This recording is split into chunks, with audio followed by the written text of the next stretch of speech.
السلام عليكم ورحمة الله تعالى وبركاته. الحمد لله رب العالمين، والصلاة والسلام على سيد المرسلين وعلى آله وصحبه أجمعين.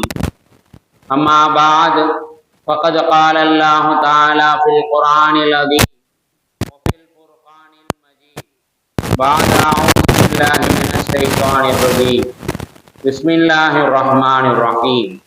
لن ينال الله لحومها ولا دماؤها ولكن يناله التقوى. قال رسول الله صلى الله عليه وسلم: أصحابك النجوم فبأي اقتديتم واهتديتم. وقال عليه الصلاة والسلام: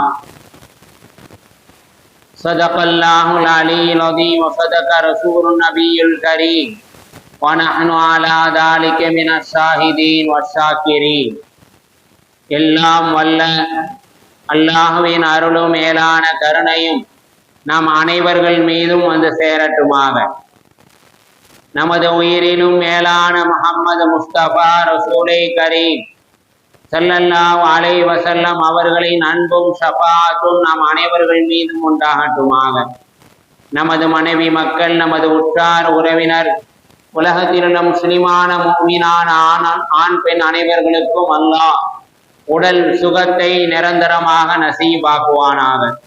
மருத்துவமனை கஷ்டங்கள், மருத்துவமனை செலவுகள், பலாய் முசீபத்துகள், கொடிய தீராத நோய் நொடிகள் இருந்தும் அல்லாஹ் நம் அனைவர்களையும் நிரந்தரமாக பாதுகாத்து அருள் புரிவானாக. திடீர் மரணங்கள், வாகன விபத்துக்கள், நிலநடுக்கங்கள், நிலச்சரிவுகள், தீயில் கருகி இறந்து போகுதல், தண்ணீரில் மூழ்கி இறந்து போகுதல் போன்ற பேரிடர்களிலிருந்தும் அல்லாஹ் நம் அனைவர்களையும் முழுமையாக பாதுகாத்து அருள் புரிவானாக. கலிமாவோடு மரணிக்கக்கூடிய நசீபை வல்ல நாயன் நம் அனைவர்களுக்கும் தந்தருள் புரிவானாக என்று துவா செய்தவனாக என்னுடைய உரையை ஆரம்பம் செய்கிறேன்.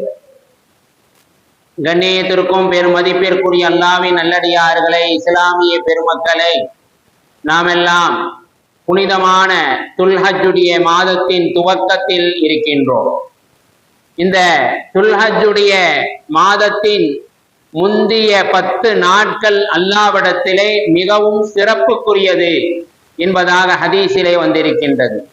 எந்த அளவுக்கு என்றால், ரமலானுடைய மாதத்தின் கடைசி 10 நாட்கள் எவ்வளவு பாக்கியமானதோ, எவ்வளவு கண்ணியத்திற்குரியதோ, எந்த அளவுக்கு அந்த ரமலானுடைய மாதத்தின் கடைசி 10 தினங்களில் மக்கள் அமல்களால் நிரப்பம் செய்வார்களோ, அமல்களில் ஆர்வம் காட்டுவார்களோ, அந்த அளவுக்கு இந்த துல்ஹஜ்ஜுடைய மாதத்தின் முதல் 10 நாட்கள் அல்லாஹ்விடத்திலே சிறப்புக்குரியதாக, கண்ணியத்திற்குரியதாக இருக்கின்றது என்பதை நாம் பெருமானார் ஸல்லல்லாஹு அலைஹி வஸல்லம் அவர்களின் ஹதீஸிலே காண முடிகின்றது. அப்பேற்பட்ட புனிதமான துல்ஹஜ்ஜுடைய மாதத்தின் துவக்கத்தில் சிறப்பான நாட்களை அடையக்கூடியவர்களாக, சிறப்பான நாட்களில் நம்முடைய நேரங்களை கழிக்கக்கூடியவர்களாக நாம் இப்பொழுது இருந்து கொண்டிருக்கின்றோம். சகாபாக்களில் ஒருவரை சந்தித்த தாபீன்களில் ஒருவரான அபு உஸ்மான் மஹதி ரஹமத்துல்லாஹி அவர்கள் சொல்கிறார்கள், 3-10 நாட்கள் அல்லாஹ்விடத்திலே மிகவும் சிறப்புக்குரியது. வருடத்திலே வரக்கூடிய 3-10 நாட்கள் இருக்கிறதே, அது அல்லாஹ்விடத்திலே கண்ணியத்திற்குரியது. அதிலே ஒன்றுதான் ரமலானுடைய கடைசி 10 நாட்கள் அல்லாஹ்விடத்திலே கண்ணியத்திற்குரியது. இரண்டாவது, முதல் மாதமான இஸ்லாமிய மாதங்களில் முதல் மாதமான முஹர்ரம் மாதத்தின் 10 நாட்கள் அல்லாஹ்விடத்திலே சிறப்புக்குரியது. மூன்றாவது சொல்வார்கள், வருடத்தின் கடைசி மாதமான இந்த துல்ஹஜ்ஜுடைய மாதம் இருக்கிறதே, இது வருடத்தின் கடைசி மாதம். இந்த மாதத்தின் முந்திய 10 நாட்கள் அல்லாஹ்விடத்திலே சிறப்புக்குரியது என்பதாக அபு உஸ்மான் ரஹமத்துல்லாஹி அவர்கள் சொல்லி காட்டுவார்கள். பெருமக்களை, இந்த 10 நாட்களிலும் அல்லாஹ்வுக்கு பிடித்தமான 3 நாட்களை அல்லாஹ் மறைத்து வைத்திருக்கின்றான். உதாரணத்துக்கு எடுத்துக்கொண்டமையானால் ரமலானுடைய மாதம், இந்த ரமலானுடைய மாதத்தின் கடைசி 10 நாட்கள் சிறப்புக்குரியது, கண்ணியத்திற்குரியது என்பதாக சொல்லப்படுகிறது. ஏன் சொல்லப்படுகிறது என்றால், அந்த கடைசி 10 நாட்களில் லைலத்துல் கத்ர் என்ற அந்த இரவு இருக்கிறது. அந்த இரவின் காரணமாக, அந்த ஒரு நாளின் காரணமாக 10 நாட்கள் சிறப்புக்குரியதாக இருக்கின்றது. இரண்டாவது எடுத்துக்கொண்டமையானால் ஆஷுராவுடைய நாள், ஆஷுராவுடைய நாள், அந்த ஆஷுராவுடைய முஹர்ரம் மாதத்தினுடைய அந்த கடைசி அந்த 10வது நாள் இருக்கிறது, ஆஷுராவுடைய நாள். அந்த நாளிலே அல்லாஹ் பல்வேறு நபிமார்களுக்கு விடுதலை கொடுத்தான், பல நபிமார்களை சோதித்து பல நபிமார்களுக்கு ஈரேற்றத்தை கொடுத்தானே. அப்பேற்பட்ட அந்த ஆஷுராவுடைய நாள் அந்த முஹர்ரம் மாதத்திற்கு சிறப்பு சேர்க்கின்றது. அந்த ஒரு நாளின் காரணமாக 10 நாட்களும் கண்ணியமானதாக ஆகின்றது. அதற்கு அடுத்தபடியாக துல்ஹஜ்ஜுடைய மாதம், இந்த துல்ஹஜ்ஜுடைய மாதத்தின் ஒரு நாளை அல்லாஹ் மறைத்து வைத்திருக்கிறான். அதுதான் அரஃபாவுடைய நாள். அரஃபாவுடைய நாள், அந்த அரஃபாவுடைய நாளை கொண்டு இந்த துல்ஹஜ்ஜுடைய மாதத்தினுடைய முதல் 10 நாட்கள் சிறப்புக்குரியதாக, கண்ணியத்திற்குரியதாக அல்லாஹ் ஆக்கி வைத்திருக்கிறான் என்பதை நாம் பெருமானார் ஸல்லல்லாஹு அலைஹி வஸல்லம் அவருடைய ஹதீஸிலே காண முடிகின்றது. ஆக பெருமக்களை, இந்த வருடத்தில் ஏற்படக்கூடிய 10 நாட்களும் தனித்துவம் உள்ளது, மிகவும் அல்லாஹ்விடத்திலே கண்ணியத்திற்குரியது. ஒவ்வொரு நாளின் காரணமாக அல்லாஹ் 10 நாட்களை சிறப்புக்குரியதாக ஆக்கி வைத்திருக்கிறான்.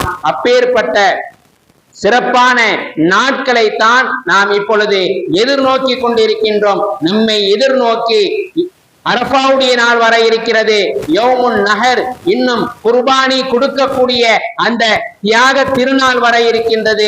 இப்படி சிறப்பான நாட்களை நாம் எல்லாம் இப்பொழுது சந்திக்கக்கூடிய அந்த தருணத்திலே இருக்கின்றோம். அல்லாஹ் தஆலா குர்ஆனிலே சொல்லி காட்டுகின்றான், சில பொருட்களின் மீது, சில காலங்களின் மீது, கண்ணியமானதின் மீது அல்லாஹ் சத்தியமிட்டு கூறுகிறான். பெருமக்களை, எந்த அளவுக்கு என்றால், எந்த பொருளின் மீது பரக்கத் இருக்கிறதோ அதன் மீது அல்லாஹ் சத்தியமிடுகின்றான். எந்த பொருளின் மீது, எந்த செயலின் மீது பரக்கத் இருக்கிறதோ அப்பேற்பட்ட அந்த பொருளாதாரத்தின் மீது, செயலின் மீது அல்லாஹ் சத்தியமிட்டு கூறுகிறான் என்றால், அந்த பொருள், அந்த செயல் அல்லாஹ்விடத்திலே எந்த அளவுக்கு கண்ணியமானது, எந்த அளவுக்கு சிறப்பானது என்பதை நாம் குர்ஆனிலே காண முடிகின்றது. இந்த 10 நாட்களை பற்றி அல்லாஹ் தன்னுடைய திருமறையிலே சொல்லி காட்டுகின்றான். ஏன் கண்ணியமானது, ஏன் சிறப்பானது? இந்த துல்ஹஜ்ஜுடைய மாதத்தின் முதல் 10 நாட்கள் இருக்கிறது, அது அல்லாஹ்விடத்திலே சிறப்புக்குரியது, அல்லாஹ்விடத்திலே கண்ணியத்திற்குரியது என்பதை அல்லாஹ் தன்னுடைய திருமறையிலே சத்தியமிட்டு சொல்லி காட்டுகிறான். சத்தியமிட்டு சொல்லி காட்டக்கூடிய அளவிற்கு இந்த நாட்கள், இந்த நேரங்கள் சிறப்பாக இருக்கிறது. அதுவும் அல்லாஹ் எதன் மீது சத்தியமிட்டு சொல்லி காட்டுகிறான் என்றால், அல்லாஹ் தன்னுடைய திருமறையிலே சொல்லுவான், வல் ஃபஜ்ர் என்பதாக சொல்லி காட்டுகிறான்.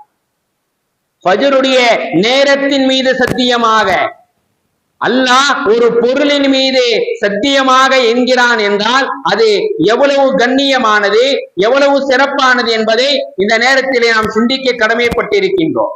ஃபஜ்ர் நேரம் என்பது அல்லாஹ்விடத்திலே கண்ணியமானது. அந்த ஃபஜ்ருடைய நேரத்தில் தான் அல்லாஹ் அறிவை வழங்குகிறான். மனித சமுதாயத்திற்கு இந்த ஃபஜ்ருடைய நேரத்தில் தான் ரிஸ்கை கொடுக்கின்றான். இந்த ஃபஜ்ருடைய நேரத்தில் தான் எல்லா விதமான பாக்கியங்களும், எல்லா விதமான நேமத்துக்களும் இந்த மனித சமூகத்திற்கு கிடைத்து கொண்டே இருக்கிறது. அதனால் அல்லாஹ் அந்த நேரத்தின் மீது சத்தியமிட்டு சொல்கிறான் என்றால், அந்த ஃபஜ்ருடைய நேரம் எந்த அளவுக்கு சிறப்பானது, எந்த அளவுக்கு கண்ணியமானது என்பதை இந்த நேரத்தில் நாம் சிந்திக்க கடமைப்பட்டிருக்கின்றோம்.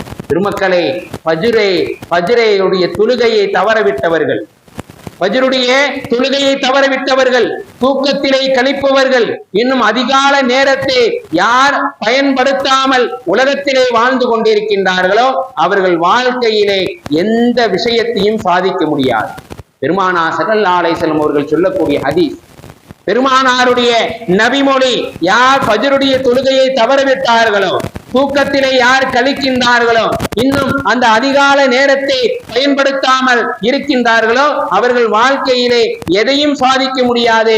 காரணம், அந்த ஃபஜ்ருடைய நேரத்தில் தான் அல்லாஹ் அபிவிருத்தியை வழங்குகிறான். இந்த மனித சமூகத்திற்கு ஃபஜ்ருடைய நேரத்தில் தான் அபிவிருத்தியை வழங்குகிறான். மட்டுமல்ல, எல்லா ரிஸ்கையும் எல்லா அறிவையும் அருளையும் அல்லாஹ் இந்த ஃபஜ்ர் நேரத்திலே கொட்டுகிறான் என்பதை பெருமானார் ஸல்லல்லாஹு அலைஹி வஸல்லம் அவர்கள் நமக்கு சொல்லி காட்டி இருக்கின்றார். பெருமக்களே, எந்த மனிதன் ஃபஜ்ருடைய நேரத்திலே தொழாமல் அந்த நேரத்தை பயன்படுத்தாமல் தூங்குகிறான் என்றால் அவன் அல்லாஹ்வுடைய அருளையும் அல்லாஹ்வுடைய பாதுகாப்பையும் இழந்து கொண்டு இருக்கிறான் என்பதை பெருமானார் ஸல்லல்லாஹு அலைஹி வஸல்லம் அவர்கள் நமக்கு சொல்லி காட்டி இருக்கின்றார். எந்த ஒரு மனிதன் ஃபஜ்ருடைய நேரத்திலே தொழாமல் அதனுடைய நேரத்தை பயன்படுத்தாமல் இருக்கின்றான் என்றால் அவனுக்கு அல்லாஹ்வுடைய பாதுகாப்பு கிடைக்காது. ஒரு இக்கட்டான ஒரு சிரமமான ஒரு காரியத்திலே மாட்டிக்கொண்டு இருக்கிறான். அந்த நேரத்திலே யாருமே அவனுக்கு உதவி செய்ய முடியாது.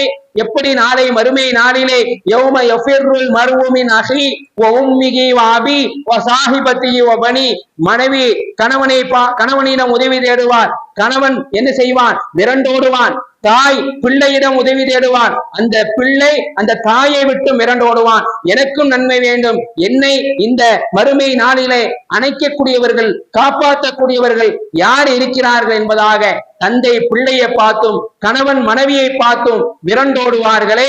அப்பேற்பட்ட ஒரு தருணத்திலே நாம் இப்பொழுது வாழ்ந்து கொண்டு இருக்கின்றோம். பெருமக்களை, ஃபஜ்ருடைய நேரத்தை நாம் பயன்படுத்தாமல் இருந்தால், அந்த ஃபஜ்ருடைய தொழுகையை தொழாமல் இருந்தால் அல்லாஹ்வுடைய பாதுகாப்பு கிடைக்காது, அல்லாஹ்வுடைய அருள் கிடைக்காது. அவன் இரண்டையும் இழக்குகிறான் என்பதாக நபிகள் நாயகம் ஸல்லல்லாஹு அலைஹி வஸல்லம் அவர்கள் சொன்னார்கள். இன்னும் சொன்னார்கள், ஒரு நாளைக்கு உங்களுக்கு தோல்வி ஏற்படுகிறது, கஷ்டம் ஏற்படுகிறது என்றால் அதை அத்தனையும் நீங்கள் சிந்தித்து பாருங்கள். உங்களுடைய வாழ்க்கையிலே ஃபஜ்ருடைய நேரத்தை நீங்கள் இழந்திருப்பீர்கள் என்பதாக நாயகம் ஸல்லல்லாஹு அலைஹி வஸல்லம் அவர்கள் சொன்னார்கள். ஃபஜ்ருடைய நேரத்திற்கு அந்த அளவுக்கு சிறப்பு இருக்கிறது, கண்ணியம் இருக்கிறது, உயர்வு இருக்கிறது.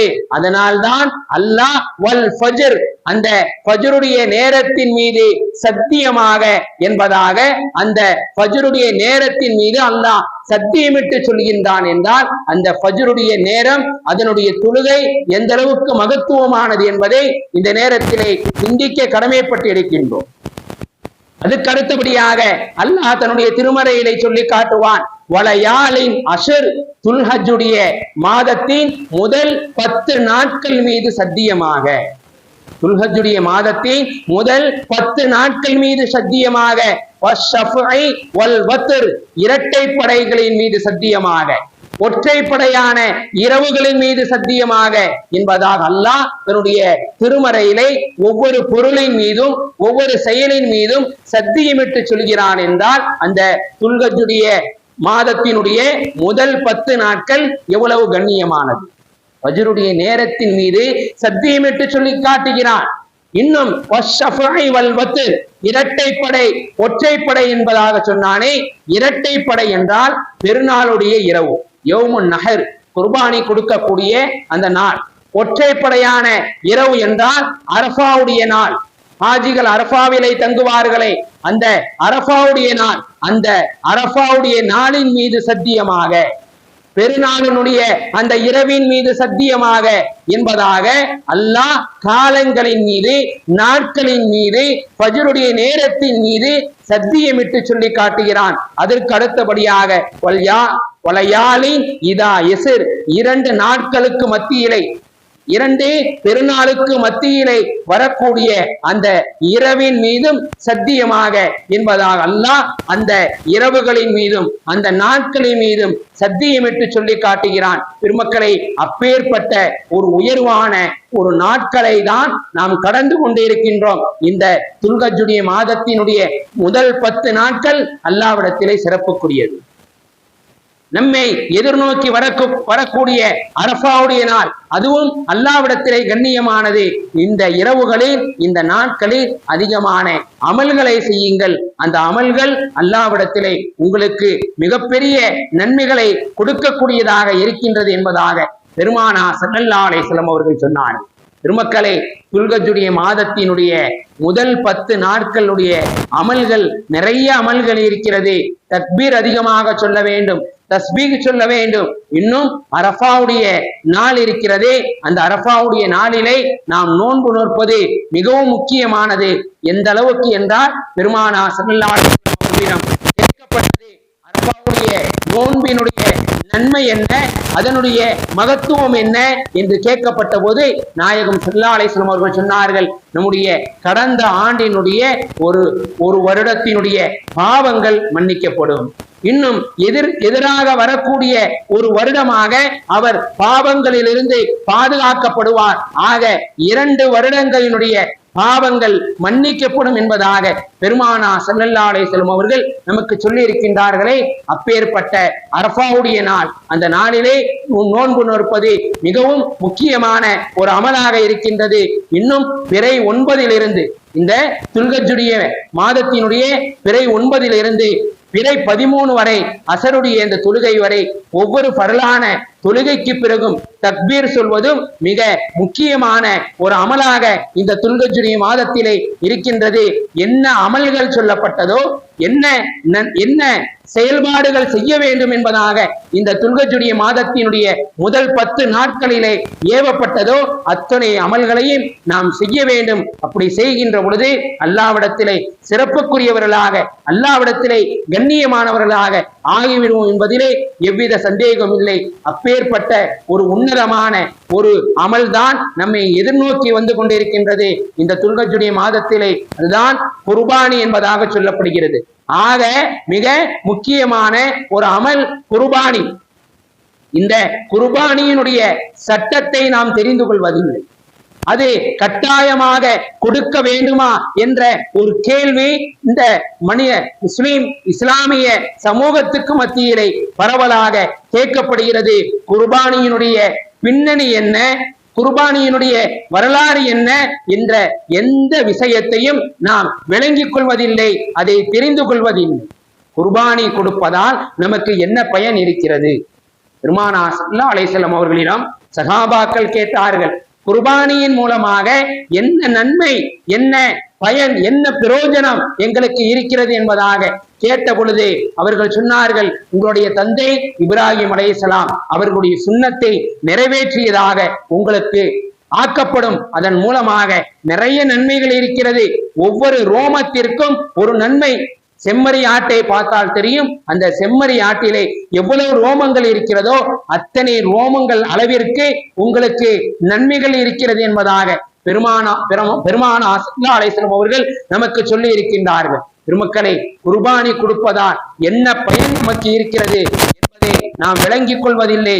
குர்பானி என்ற அந்த அமல் இருக்கிறதே, அது ஒரு இபாதத், அது ஒரு இபாதத், ஒரு வணக்கம் என்பதை நாம் தெரிந்து கொள்வதில்லை. ஆனால் அந்த குர்பானி இன்றைய காலகட்டத்திலே ஒரு கார்ப்பரேட் வியாபாரமாக ஆகிவிட்டது. கூட்டு குர்பானி என்ற பெயரிலே அந்த குர்பானி என்ற அந்த அமல், அந்த இபாதத் இன்று வியாபாரமாக ஆக்கப்பட்டதுதான் மிகவும் வருத்தப்படக்கூடிய விஷயமாக இருக்கின்றது. மக்களே, குர்பானியினுடைய தத்துவத்தை நாம் உணர்வதில்லை. பெருமானா ஸல்லல்லாஹு அலைஹி வஸல்லம் அவர்கள் இந்த குர்பானியினுடைய தத்துவம் என்ன சொல்லி இருக்கின்றார்கள், ஏன் கொடுக்க வேண்டும் என்பதாக சொல்லி இருக்கின்றார்கள், அதனுடைய அடிப்படை என்ன, அதற்கான காரணம் என்ன என்ற எந்த விஷயத்தையும் நாம் விளங்குவதில்லை. இவர் எங்கோ இருக்கிறார்.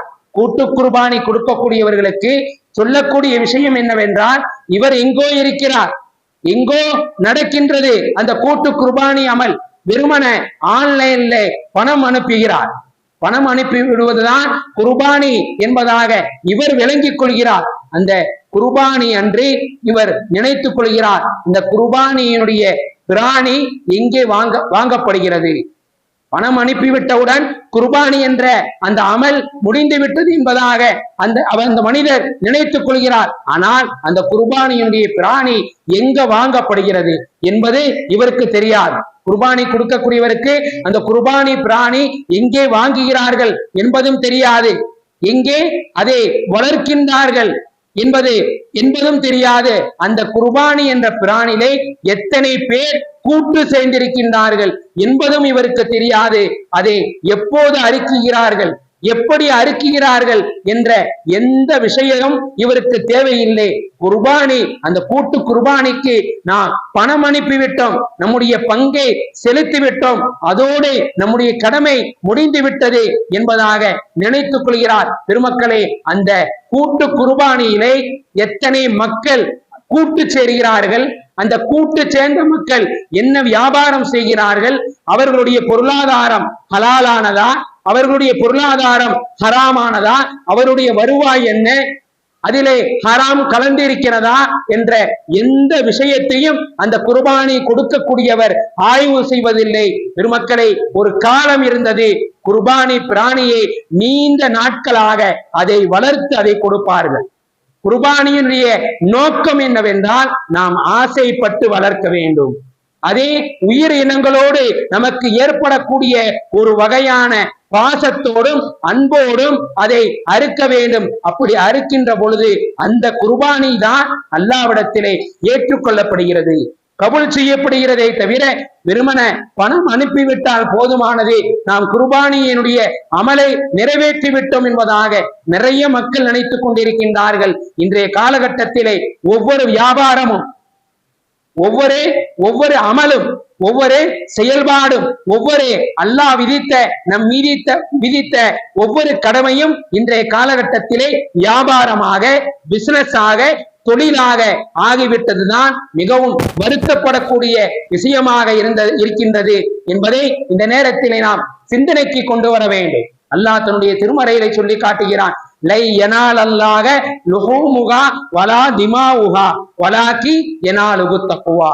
நீங்கள் கொடுக்கக்கூடிய அந்த குர்பானியினுடைய மாமிசங்களோ அதனுடைய இரத்தங்களோ அல்லாஹ்வை சென்றடைவதில்லை. அல்லாஹ்வை சென்றடைவது உங்கள் மீதுள்ள தக்வா, இறை அச்சம்தான் அல்லாஹ்வை சென்றடைகின்றது என்பதாக அல்லாஹு தஆலா தன்னுடைய திருமறையிலே சொல்லி இருக்கின்றார். பெருமக்களே, இந்த கூட்டு குர்பானியினுடைய விஷயத்தை நாம் எடுத்துக்கொண்டோமையானால் வேறு எங்காவது அதை வாங்கி அதை வளர்த்து அந்த நாள் வந்த பிறகு கொண்டு வந்து அறுக்கக்கூடிய அந்த செயல் இருக்கிறதே, அது தவறான ஒரு காரியம் அல்ல. எங்கேயாவது ஒரு இடத்திலே அந்த குர்பானி பிராணியை வாங்குகிறோம், அதை வளர்க்கிறோம், அந்த நாள் வந்த பிறகு அதை அந்த இடத்திலிருந்து நம்முடைய இல்லத்திற்கு கொண்டு வந்து அறுக்குகின்றோம், அது தவறான காரியம் அல்ல. ஆனால் அறுக்கப்படக்கூடிய நேரத்திற்கு அவர் என்ன செய்ய வேண்டும், அந்த இடத்திற்கு செல்ல வேண்டும். கூட்டு குர்பானி கொடுக்கக்கூடியவர்களுக்கு சொல்லக்கூடிய விஷயம், கூட்டு குர்பானி கொடுக்கக்கூடியவரா அந்த கூட்டிலே சேர்ந்திருக்கிறாரா, அறுக்கக்கூடிய நேரம் என்ன, அந்த நேரத்திற்கு அவர் செல்ல வேண்டும், அந்த இடத்திற்கு அவர் செல்ல வேண்டும். அதைத்தான் மார்க்கம் சொல்லுகின்றதை தவிர நீங்க எங்கே ஒரு இடத்திலே இருந்து கொண்டு அந்த கூட்டு குர்பானியுடைய அமல் இன்னொரு இடத்திலே நடக்கிறது என்றால் அது ஒழுங்கான அல்லாஹ்விடத்திலே கபூல் செய்யக்கூடிய ஒரு குர்பானியாக அது இருக்காது என்பதை இங்கே அல்லாஹ்வும் அல்லாஹ்வுடைய ரசூலும் நமக்கு தெள்ள தெளிவாக சொல்லி காட்டுகின்றார்கள். பெருமானா ஸல்லல்லாஹு அலைஹி வஸல்லம் அவர்கள் தங்களுடைய அருமை மகளார் ஃபாத்திமா ரலியல்லாஹு தஆலா அவர்களை பார்த்து சொன்னார்கள், யா ஃபாத்திமா, ஓ ஃபாத்திமாவே, நீ குர்பானி கொடுக்கக்கூடிய பெண்ணாக இருந்தால் அந்த குர்பானி கொடுக்கக்கூடிய அந்த பிராணிக்கு பக்கத்திலே வந்து நில் என்பதாக சொன்னார்கள். ஏன் சொன்னார்கள், நீ கொடுக்கக்கூடிய பிராணியை நீ பார்க்க வேண்டும், அது எப்படி இருக்கிறது, எந்த திரகாத்திரம் உள்ள பிராணியாக இருக்கிறது, ஏதாவது குறையுள்ள பிராணியாக இருக்கிறதா என்பதை நீ என்ன செய்ய வேண்டும், அந்த இடத்திலே நிற்க வேண்டும், அதை நீ பார்க்க வேண்டும் என்பதாக சொன்னார்கள். மேலும் சொன்னார்கள், அந்த குர்பானி பிராணியை நீ அறுப்பதுதான் சிறந்தது, உன்னால் அறுக்க முடியவில்லை என்றால் வேறொரு நபர் அறுக்கலாம் என்பதாக சொல்லிவிட்டு ஒரு சொட்டு இரத்தம் அந்த குர்பானியினுடைய பிராணியிலிருந்து கீழே விழுந்தால் உன்னுடைய பாவங்கள் எல்லாம் மன்னிக்கப்படும். ஆகையால் யா ஃபாத்திமா, குர்பானி கொடுக்கக்கூடிய அந்த நேரத்திலே நீ நில், அந்த குர்பானி கொடுக்கக்கூடிய அந்த செயலை நீ பார், நீ அறு என்பதாக ஃபாத்திமா ரலியல்லாஹு தஆலா அவர்களுக்கு பெருமானா ஸல்லல்லாஹு அலைஹி வஸல்லம் அவர்கள் கட்டளை பிறப்பித்தார்கள் என்றால், பெருமக்களை, எவ்வளவு பெரிய ஒரு உன்னதமான ஒரு முக்கியமான ஒரு அமல். இந்த அமல் இன்றைய காலகட்டத்திலே ஒரு சடங்காக, ஒரு ஒரு பொடும்போக்காக ஆகிவிட்டதுதான் மிகவும் வருத்தப்படக்கூடிய விஷயம். இந்த குர்பானி என்ற இந்த அமல், இந்த சுன்னத் ஆதம் அலைஹிஸ்ஸலாம் அவர்கள் முதல் கொண்டு இன்றைய காலகட்டங்கள் வரை இருந்து கொண்டு இருக்கின்றது என்பதை நாம் கவனத்திலே கொள்ள வேண்டும். அல்லாஹ் தன்னுடைய திருமறையிலே வத்துலு அலைஹிம் நபஅ அபுனை ஆதம பில் ஹக்கி இது கர்ரபா குர்பானன் ஃபதுகுப்பில மின்ஹா. ஆதம் அலைஹிஸ்ஸலாமுடைய பிள்ளைகள் இருவர்கள் ஒரு சகோதரியை திருமணம் முடிப்பதற்கு ஆசைப்பட்டார்கள். அப்பொழுது அல்லாஹ் சொன்னான், நீங்கள் இருவர்களும் குர்பானி கொடுங்கள். அன்றைய காலகட்டத்தினுடைய குர்பானி இன்றைய காலகட்டத்தினுடைய குர்பானியை போலல்ல. நீங்கள் எதை வேண்டாலும் குர்பானி கொடுக்கலாம். விவசாய அந்த தானியங்களை கொடுக்கலாம், உங்களுடைய பொருளாதாரங்களை கொடுக்கலாம். எப்படி குர்பானி இருந்தது? அல்லாஹ் ஒரு இடத்தை சுட்டி காட்டுவான். ஒரு மலை அடிவாரத்திலே உங்களுடைய இந்த பொருளாதாரத்தை வைத்து விடுங்கள், நீங்கள் குர்பானி கொடுத்து விடுங்கள். யாருடைய குர்பானி அங்கே கரிக்கப்படுகிறதோ கபுல் செய்யப்பட்டதாக அடையாளம். யாருடைய குர்பானி கரிக்கப்படவில்லையோ, அது அப்படியே இருக்கிறதோ, அது அல்லாஹ்விடத்திலே ஏற்றுக்கொள்ளப்படவில்லை என்ற அடையாளத்தை நீங்கள் எடுத்துக் கொள்ளுங்கள் என்பதாக சொன்னார்கள். அதே போல ஆதம் அலைஹிஸ்ஸலாமுடைய பிள்ளைகள் குர்பானி கொடுத்தார்கள். ஒருவருடைய குர்பானி கபுல் செய்யப்பட்டது, இன்னொருடைய குர்பானி கபுல் செய்யவில்லை. அதனால் அந்த கபுல் செய்யப்பட்ட அந்த மனிதருடைய குர்பானி கபுல் செய்யப்பட்டதனால் இன்னொரு சகோதரர் இவரை கொலை செய்து விட்டார். அதுதான் உலகத்திலேயே முதல் கொலை என்பதாக பெருமானா ஸல்லல்லாஹு அலைஹி வஸல்லம் அவர்கள் சொன்னார்கள். ஆக பெருமக்களை, இந்த குர்பானி என்ற அந்த அமல் அல்லாஹ்விடத்திலே கபுல் செய்யப்படுவதற்குண்டான அந்த செயல்பாடுகளோடு அடையாளங்களோடு நாம் குர்பானி கொடுக்க வேண்டும். நம்முடைய குர்பானி கபுல் செய்யப்படவில்லை என்றால் பெருமக்களை, நாம் கொடுத்த அந்த செயல்பாடுகள், நாம் செய்த எல்லா விதமான அமல்கள் அல்லாஹ்விடத்திலே ஏற்றுக்கொள்ளப்படாது, பிரயோஜனம் இருக்காது என்பதை இந்த நேரத்திலே கவனத்திலே கொள்ளுங்கள். பெருமக்களே, குர்பானி கொடுக்கக்கூடிய பிராணி ஆரம்ப காலகட்டத்திலே ஆடாக இருந்தது. அந்த ஆட்டு குர்பானி கொடுப்பதுதான் சிறந்தது. அதற்கு பிறகுதான் மாடு, ஒட்டகம் என்பதாக நமக்கு மார்க்கத்திலே சொல்லப்பட்டு இருக்கிறது. இப்ராஹிம் அலைஹிஸ்ஸலாமுடைய காலத்திற்கு பிறகுதான் மாடும் ஒட்டகம் குர்பானியாக கொடுக்கப்பட்டது. இப்ராஹிம் அலைஹிஸ்ஸலாமுடைய காலத்திற்கு முன்பதாக ஆடு குர்பானியாக கொடுக்கப்பட்டது. அதற்கு முன்பதாக விவசாய தானியங்களை குர்பானியாக கொடுக்கப்பட்டது என்பதை இந்த நேரத்திலே நாம் கவனத்திலே கொள்ள வேண்டும். ஆக பெருமக்களே, அல்லாஹு தஆலா இந்த அமலை நம்மீது நாடி இருக்கிறார், நம்மீது விதித்திருக்கிறார். யாரெல்லாம் ஜக்காத் கொடுப்பதற்கு தகுதியானவர்களோ அவர்கள் இந்த குர்பானி என்ற அமலை செய்ய வேண்டும். இன்னும் குர்பானி கொடுப்பதற்கு ஆசை உள்ளவர்கள், அகீகா நிய்யத் உள்ளவர்கள், குழந்தை பிறந்து இன்னும் அகீகா கொடுக்கவில்லை என்றால் இந்த ஹஜ் பெருநாளுடைய இந்த நேரத்திலே அகீகாவையும் நிய்யத் செய்து குர்பானியையும் நிய்யத் செய்து குர்பானியை தாராளமாக கொடுக்கலாம். அல்லாஹு தஆலா அவர்களுடைய அந்த அமலை முழுமையாக கபூல் செய்வான் என்பதிலே எவ்வித சந்தேகம் இல்லை. இந்த அமல்களை, இந்த செயல்பாடுகளை இந்த துல்ஹஜ்ஜுடைய மாதத்திலே முழுமையாக செய்து அல்லாஹ்விடத்திலே பிரியத்திற்குரியவர்களாக, அல்லாஹ்விடத்திலே கபூல் செய்யப்பட்டவர்களாக அல்லாஹு தஆலா நம்மை ஆகுவதற்கு தௌஃபீக் செய்வானாக. அல்ஹம்துலில்லாஹி ரப்பில் ஆலமீன். அஸ்ஸலாமு அலைக்கும் வரஹ்மத்துல்லாஹி தஆலா வபரகாத்துஹு.